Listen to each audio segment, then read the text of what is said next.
കൂട്ടുകാരെ, എല്ലാവർക്കും നിജൂസ് വേൾഡിൻ്റെ പുതിയൊരു വീഡിയോയിലേക്ക് സ്വാഗതം. എല്ലാവരും സുഖമായിട്ടിരിക്കുന്നെന്ന് വിശ്വസിക്കുന്നു.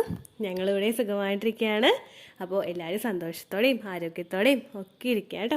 ഇന്നത്തെ വീഡിയോയിൽ ഞാൻ സംസാരിക്കുന്നത് പ്രഗ്നൻസി ആഗ്രഹിക്കുന്ന സ്ത്രീകളും അതുപോലെ തന്നെ പുരുഷന്മാരും ബീൻസ്, അതായത് പയർ വർഗ്ഗങ്ങൾ കൂടുതലായിട്ട് കഴിക്കേണ്ടതിൻ്റെ ആവശ്യകതയെ പറ്റിയിട്ടാണ് സംസാരിക്കുന്നത്. ഒരുപാട് വീഡിയോസിൽ നമ്മൾ ഒരുപാട് ടോപ്പിക്സ് പറയാറുണ്ട്. ഇന്ന ഭക്ഷണങ്ങൾ കഴിക്കണം, ഇന്ന ഭക്ഷണങ്ങൾ കഴിക്കാൻ പാടില്ല എന്നൊക്കെ പറയാറുണ്ട്.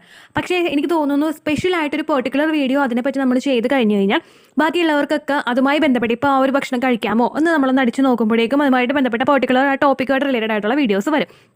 ഈ പയർവർഗ്ഗങ്ങൾ എന്നൊക്കെ പറയുന്നത് എളുപ്പത്തിൽ നമ്മൾ പ്രഗ്നൻ്റ് ആകാനായിട്ട് നമ്മളെ സഹായിക്കുന്ന ഒരുപാട് ന്യൂട്രിയൻസ് അടങ്ങിയിട്ടുള്ള അല്ലെങ്കിൽ ഒരുപാട് വിറ്റമിൻസ് അടങ്ങിയിട്ടുള്ള ഒരു ഭക്ഷണ പദാർത്ഥമാണ് ഈ പയർവർഗ്ഗങ്ങൾ എന്ന് പറയുന്നത്. സാധാരണ ഫിസിക്കൽ കോണ്ടാക്ട് ചെയ്യുക ആ ഒരു പ്രോസസ്സിലൂടെ മാത്രമല്ല നമ്മൾ ആ ഒരു പ്രഗ്നൻസി ഉണ്ടാകുന്നത്. അല്ലെങ്കിൽ ആ ഫിസിക്കൽ കോണ്ടാക്ട് കഴിഞ്ഞു, ഇജാക്കുലേഷൻ കഴിഞ്ഞു, സ്പേം സെൽസ് അകത്ത് എത്തി, ആ ഒരു ഇതോടുകൂടി നമുക്കത് തീർന്നു എന്ന് പറയാനായിട്ട് സാധിക്കില്ല. കാരണം ആ ഒരു ഫിസിക്കൽ കോണ്ടാക്ട് ചെയ്ത് ഇജാക്കുലേഷൻ നടത്തി നമ്മുടെ അകത്തേക്ക് സ്പേം സെൽസ് എത്തുമ്പോൾ അതിന് മുൻപായിട്ടും അതിനുശേഷവും ഒരുപാട് ആക്ടിവിറ്റീസ് എല്ലാം ഒരുമിച്ച് നടന്നു കഴിഞ്ഞാൽ മാത്രമേ, അതും എഫക്റ്റീവായിട്ട് നടന്നു കഴിഞ്ഞാൽ മാത്രമേ നമ്മൾ പ്രഗ്നൻ്റ് ആവുകയുള്ളൂ. ജസ്റ്റ് ഇജാക്കുലേഷൻ സംഭവിച്ച് കുറച്ച് സ്പേം സെൽസ് ശരീരത്തിൽ എത്തിയതുകൊണ്ട് മാത്രം ഒരു കാര്യമില്ല. അതായത് ആദ്യത്തെ നമ്മുടെ ആ ഒരു സമയം മുതൽ ഫോളിക്കിൾസ് എല്ലാം നല്ലപോലെ വളരണം, നല്ലപോലെ മൂപ്പെത്തണം, അത് പൊട്ടണം, അത് ഫലോപ്പിയൻ ട്യൂബിൽ എത്തണം, അതുപോലെ സ്പേം സെൽസ് എത്തണം, സ്പേമിന് ക്വാളിറ്റി വേണം, വേണ്ടുന്ന ക്വാണ്ടിറ്റി വേണം, അതുപോലെ തന്നെ അതിന് നല്ലപോലെ യാത്ര ചെയ്യാനായിട്ടുള്ള കഴിവ് വേണം, സെർവിക്കൽ മ്യൂക്കസിലൂടെ അത് കടന്നു വരണം. അങ്ങനെയുള്ള ഒരുപാട് പ്രോസസ്സ് ഇതിൽ കൂടെ നടക്കണമെങ്കിൽ ആ പ്രോസസ്സിൽ കൂടി വരുന്ന ഒരു പ്രക്രിയയുടെയുള്ള എല്ലാം എഫക്റ്റീവായിട്ടും സ്മൂത്തായിട്ടും നടക്കണം.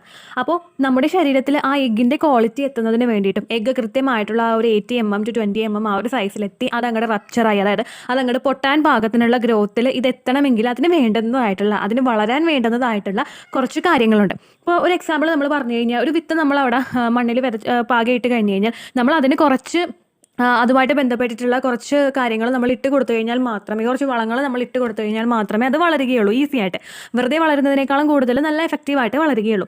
അതുപോലെ തന്നെ നമ്മുടെ ആ എഗ്ഗ് വളരുമ്പോൾ ആ വളരുന്ന എഗ്ഗിന് വേണ്ടുന്ന ന്യൂട്രിയൻസും വിറ്റമിൻസും മിനറൽസും ഒക്കെ കിട്ടുന്നുണ്ടെങ്കിൽ നമുക്ക് പറയാം അത് നല്ല ക്വാളിറ്റിയോട് കൂടിയാണ് വളരുന്നതെന്ന്. ക്വാളിറ്റിയോട് കൂടിയിട്ട് എഗ്ഗ് വളർന്നു കഴിഞ്ഞു കഴിഞ്ഞാൽ അതിന് ഇംപ്ലാന്റേഷൻ സക്സസ്ഫുൾ ആയിട്ട് നടക്കാനുള്ള, അതിനെ സപ്പോർട്ട് ചെയ്യാനായിട്ടുള്ള ഒരു ക്വാളിറ്റി ഉണ്ടാകും. അതുപോലെ തന്നെ ഈ ഉണ്ടാകുന്ന സ്പേം സെൽസിനും അതിൻ്റേതായിട്ടുള്ള ക്വാളിറ്റി ഉണ്ടെങ്കിൽ അത് എളുപ്പത്തിൽ ആ ഒരു ഫെർട്ടിലൈസേഷൻ നടക്കാനും ഇംപ്ലാന്റേഷൻ നടക്കാനും ഒക്കെ സഹായിക്കും. അതുപോലെ തന്നെ നമ്മളിൽ ഈ ഇംപ്ലാന്റേഷൻ നടന്നതിന് ശേഷം ആ ഒരു എംബ്രിയോ പിടിച്ച് കിട്ടുന്ന രീതിക്കുള്ള എംബ്രിയോയ്ക്ക് വേണ്ടുന്ന ന്യൂട്രിയൻസ് എല്ലാം നമ്മുടെ ശരീരത്തിലുണ്ടെങ്കിൽ അപ്പോഴും ഇത് ഈ പ്രഗ്നൻസിയുടെ ഒരു പ്രോസസ്സ് നല്ലതുപോലെ തന്നെ നടക്കും. അപ്പോൾ ഇവിടെ ഈ സംസാരിക്കുന്നത് ബീൻസ് എന്നുള്ളൊരു പയറുവർഗ്ഗങ്ങൾ എന്നുള്ളൊരു ടോപ്പിക്കിനെ പറ്റിയിട്ടാണ്.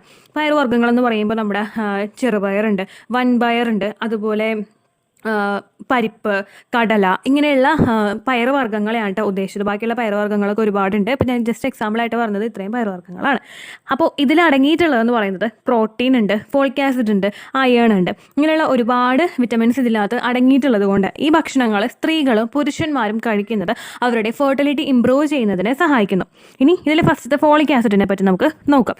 ഫോളിക് ആസിഡ് ഞാൻ ഓൾറെഡി നമ്മുടെ വീഡിയോസിൽ പറഞ്ഞിട്ടുണ്ട്. സ്ത്രീകളും അതുപോലെ തന്നെ പുരുഷന്മാരും ഫോളിക് ആസിഡ് കഴിക്കുന്നത് നല്ലതായിരിക്കും.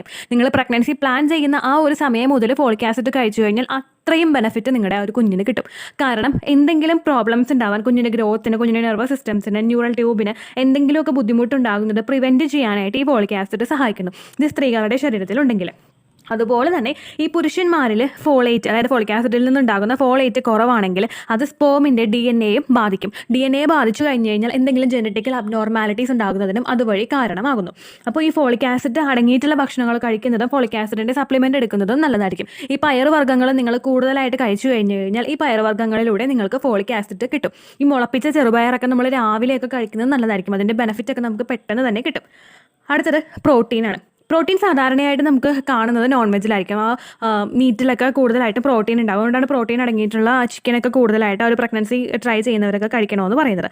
പക്ഷേ ഈ ഇത്തരത്തിലുള്ള വെജിൽ നിന്ന് കിട്ടുന്ന പ്രോട്ടീനിൽ, അതായത് പ്ലാന്റ് ബേസ്ഡ് ആയിട്ടുള്ള പ്രോട്ടീൻസ് ഫെർട്ടിലിറ്റി കൂടുതൽ ഇംപ്രൂവ് ചെയ്യാനായിട്ട് സഹായിക്കുമെന്നാണ് കണക്കുകൾ വരെ പറയുന്നത്. ഡോക്ടേഴ്സൊക്കെ പറയുന്നതാണ്. അതായത് ഈ പ്ലാന്റ് ബേസ്ഡ് പ്രോട്ടീൻ കൂടുതലായിട്ട് എടുക്കുന്ന സ്ത്രീകളിൽ ഒരു 50% ഇൻഫെർട്ടിലിറ്റി റിസ്ക് കുറയുന്നുണ്ട് എന്ന് പഠനങ്ങൾ സൂചിപ്പിക്കുന്നു. ഇതെടുക്കുന്നവർക്ക് കൂടുതലായിട്ടും ഫെർട്ടിലിറ്റി ഇംപ്രൂവ് ചെയ്യാനും അതുപോലെ ഇത് കുറവായിട്ട് ഉപയോഗിക്കുന്നവരിൽ ഇൻഫെർട്ടിലിറ്റി ഇഷ്യൂസ് ഉണ്ടാകാനായിട്ടും സാധ്യതയുണ്ടെന്ന് പറയുന്നു. ഇത് സ്ത്രീകൾ ഉപയോഗിച്ചു കഴിയുന്നത് കൂടുതലായിട്ടും അവരുടെ മെൻസ്ട്രൽ സൈക്കിൾ റെഗുലേറ്റ് ചെയ്യുന്നതിനും വെയിറ്റ് ലോസിനും സഹായിക്കുന്നു. മൂന്നാമതെന്ന് പറയുന്നത് അയേൺ ആണ്. നമുക്കറിയാം അയേൺ എന്ന് പറയുന്നത് ഡോക്ടേഴ്സ് സാധാരണ നമ്മളൊരു പ്രഗ്നൻ്റ് ആണ് എന്നറിഞ്ഞു കഴിഞ്ഞാൽ ആ ഒരു ടൈം മുതൽ നമുക്ക് കഴിക്കാൻ തരുന്നതാണ് കാൽസ്യവും ഫോളിക് ആസിഡും അയേണും. ഇത് കഴിക്കാൻ തരുന്നത് എന്തിനാണെന്ന് വെച്ച് കഴിഞ്ഞാൽ കുഞ്ഞിൻ്റെ ഗ്രോത്തിന് ഈ 3 വിറ്റമിൻസും അത്യന്താപേക്ഷിതമാണ്. ഇത് നമുക്ക് അവോയ്ഡ് ചെയ്യാനേ പറ്റില്ല. കുഞ്ഞിൻ്റെ ഓരോ തവണ കുഞ്ഞിന് വേണ്ടുന്ന ന്യൂട്രിയൻസിൻ്റെ ഡെഫിഷ്യൻസി നമ്മുടെ ശരീരത്തിൽ ഉണ്ടായി കഴിഞ്ഞു കഴിഞ്ഞാൽ ഈ ഒരു ഡെഫിഷ്യൻസി കുഞ്ഞിൻ്റെ ഗ്രോത്തിനെ മോശകരമായിട്ട് തന്നെ ബാധിക്കും. അതുപോലെ തന്നെ ഈ ഒരു ന്യൂട്രിയൻസ് നമ്മുടെ ശരീരത്തിൽ കുറഞ്ഞു പോയി കഴിഞ്ഞാൽ ഇതിൻ്റെ ബുദ്ധിമുട്ടുകൾ നമ്മുടെ ശരീരവും ഒക്കെ കാണിച്ചു തുടങ്ങും. ഇപ്പോൾ പ്രഗ്നൻ്റ് ആയിട്ടുള്ളൊരു വുമൺ അയൺ ടാബ്ലറ്റ് എടുക്കുന്നത് പോലെ തന്നെയാണ് പ്രഗ്നൻസി നോക്കുന്നവരും ഈ ഒരു മെഡിസിൻ എടുക്കുമ്പോൾ നമുക്ക് ബെനിഫിറ്റ് കിട്ടുന്നത്. നമ്മുടെ എഗ്ഗിൻ്റെ ക്വാളിറ്റി ഇംപ്രൂവ് ചെയ്യാനും അതുപോലെ തന്നെ അനോവുലേഷൻ പ്രിവെൻറ്റ് ചെയ്യാനും. അനോവുലേഷൻ എന്ന് പറയുന്നത് ഓവുലേഷൻ നടക്കാത്ത അവസ്ഥ. ഈ ഓവുലേഷൻ നടക്കാത്ത അവസ്ഥയെ പ്രിവെൻറ്റ് ചെയ്യുന്നതിനും ഇത് സഹായിക്കുന്നു. സാധാരണ ഈ അയൺ നമ്മുടെ ശരീരത്തിൽ കുറഞ്ഞു കഴിഞ്ഞു കഴിഞ്ഞാൽ അത് അനീമിയ ഉണ്ടാകാനായിട്ടുള്ള ചാൻസസ് ഉണ്ടാകും. അനീമിയ എന്ന് പറയുമ്പോഴേക്കും നമ്മുടെ ശരീരത്തിൽ റെഡ് ബ്ലഡ് സെൽസിൻ്റെ അളവ് അവിടെ കുറയും. ഈ റെഡ് ബ്ലഡ് സെൽസിൻ്റെ അളവ് കുറഞ്ഞു കഴിഞ്ഞു കഴിഞ്ഞാൽ നമ്മുടെ ശരീരത്തിൽ ഓക്സിജൻ എല്ലാ ഭാഗത്തേക്കും എത്തുന്നത് കുറയും. ഇത് ഒബ്വിയസ്ലി നമ്മുടെ എഗ്ഗിൻ്റെ ക്വാളിറ്റിയും അതുപോലെ കൺസെപ്ഷൻ ഉണ്ടാകുന്നതിനെയും ഇത് തടസ്സപ്പെടുത്തുകയും ഏർലി മിസ്കാരേജ് ഉണ്ടാവാനായിട്ട് ഇത് കാരണമാവുകയും ചെയ്യുന്നു. സാധാരണ നമ്മൾ ഒരുപാട് വീഡിയോസിൽ പറയുന്നുണ്ട് ഈ ബ്ലഡിൻ്റെ ആ ഒരു ഗ്രോത്ത് നമ്മുടെ ഓവറിയുടെ ആ ഭാഗത്തേക്കൊക്കെ നല്ല എഫക്റ്റീവായിട്ട് എത്തിക്കഴിഞ്ഞ് കഴിഞ്ഞാൽ ബ്ലഡ് അതുപോലെ പമ്പ് ചെയ്ത് കഴിഞ്ഞാൽ മാത്രമേ ഓക്സിജൻ സപ്ലൈ അത്രത്തോളം ഉണ്ടായി കഴിഞ്ഞാൽ മാത്രമേ നമ്മുടെ ആ ഒരു എഗ്ഗിന് വേണ്ടുന്ന ക്വാളിറ്റി ഉണ്ടായിട്ട് ഇത് പൊട്ടുകയുള്ളൂ. അപ്പോൾ അതിന് സഹായിക്കുന്നത് നമ്മുടെ ആ ഓവറിയുടെ ഭാഗത്തേക്ക് ഉണ്ടാകുന്ന ബ്ലഡ് സപ്ലൈ കൂടുന്നത് വഴിയാണ്. അപ്പോൾ ഇത് ഇമ്പ്രൂവ് ചെയ്യാനായിട്ട് ഈ അയൺ കണ്ടന്റ് നമ്മുടെ ശരീരത്തിൽ കൂടുതലായിട്ടുണ്ടാകുന്നത് സഹായിക്കുന്നു. അതുപോലെ തന്നെ ഒരു പരിധി വരെ നമ്മൾ എക്സസൈസ് ചെയ്യുന്നതും ഇതിനെ സഹായിക്കുന്നു. അപ്പോൾ അതുപോലെ തന്നെ ഏർലി പ്രഗ്നൻസിയിൽ ഉണ്ടാകുന്ന മിസ്കാരേജ് ഉണ്ടാകുന്നത് കുഞ്ഞിന് വേണ്ടുന്ന ഗ്രോത്തുള്ള സാധനങ്ങളൊന്നും ഐറ്റംസ് ഒന്നും നമ്മുടെ ശരീരത്തിൽ ഇല്ലാതെ വന്നിട്ടുള്ള മിസ്കാരേജ് ഉണ്ടാവാനും ഇത് കാരണമാകുന്നു. അപ്പോൾ കഴിവതും ഈ പയർ വർഗ്ഗങ്ങളും നിങ്ങൾ ഭക്ഷണത്തിൽ ഉൾപ്പെടുത്താനായിട്ട് ശ്രദ്ധിക്കുക. ബ്രേക്ക്ഫാസ്റ്റിൻ്റെ കൂടെ ഇപ്പം നമ്മൾ പലരും ബ്രേക്ക്ഫാസ്റ്റിൻ്റെ കൂടെ ഇങ്ങനെയുള്ള പയർ വർഗ്ഗങ്ങൾ ഉണ്ടാക്കാറുണ്ടല്ലോ ഒരു കറിയായിട്ട്. അങ്ങനെ നിങ്ങൾ ഉണ്ടാക്കി കഴിക്കുക. വെറുതെ ആണെങ്കിലും ഈ കടലയൊക്കെ കഴിക്കുന്നത് നല്ലതായിരിക്കും. വേവിച്ചിട്ട് കഴിക്കുന്നത് നല്ലതായിരിക്കും.